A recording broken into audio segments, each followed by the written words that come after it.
Bonjour à tous, bienvenue sur BMA Live. Petit point technique sur les marchés financiers. À l'écran, les obligations américaines sur 2 ans. On avait précédemment identifié une résistance sur laquelle nous sommes en train de rebondir depuis quelques temps. Depuis fin 2021, les investisseurs ont préféré mettre en sécurité leurs fonds dans des obligations qui sont garanties par l'État. Donc, suivre les obligations à 2 ans nous permet d'anticiper sur les prochains mouvements. J'ai activé le RSI, que l'on voit ici descendre, alors que sur le cours, nous montons.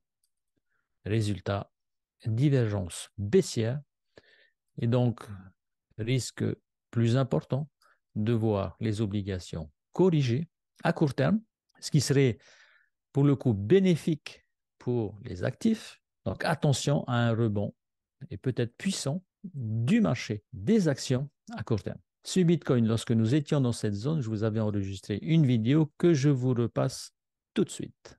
C'est plutôt bullish, donc peut-être ici revisiter la zone ici avant le crash. Regardez le RSI sur le stochastique sur le Bitcoin, donc ce qui veut dire que là, on va repartir à la hausse. Alors le scénario d'une figure en épaule, tête, épaule a été invalidé depuis que nous avons dépassé la deuxième épaule.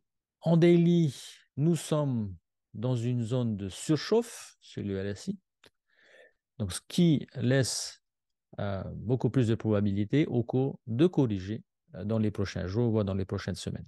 Cette correction serait d'autant plus probable que nous sommes actuellement en train d'imprimer un canal qui statistiquement a 66% de chance ou de risque de casser vers le bas.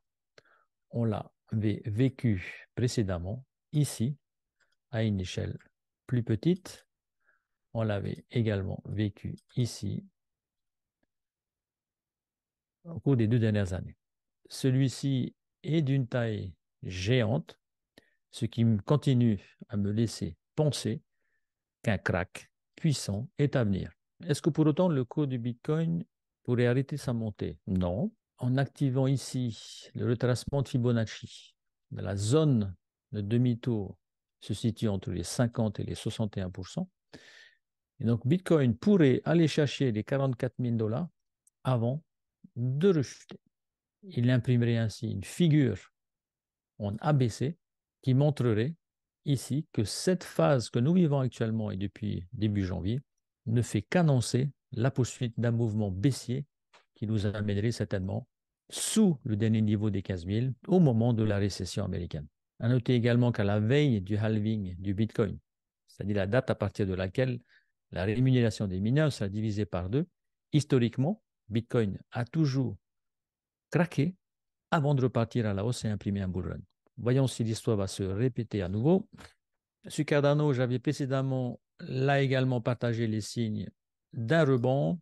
J'ai donc placé ici mes ordres pour bénéficier d'une hausse d'à peu près 59-60%. Certains d'entre vous m'ont écrit pour savoir si c'était le moment d'acheter. Dans ce genre de situation, activez le RSI. Vous voyez à l'écran que nous sommes déjà en zone de surchauffe. Donc, généralement, il faut s'attendre ici à une correction du cours. Correction qui est confirmée par le RSI stochastique, parce que là aussi en daily, nous sommes en surchauffe. En weekly, nous avons encore de la marge sur le RSI, mais nous sommes prêts à faire demi-tour sur le RSI stochastique.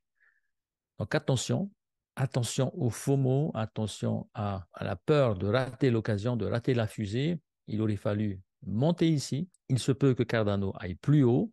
Ce n'est pas un scénario à exclure, mais les indicateurs nous montrent qu'on est en surchauffe.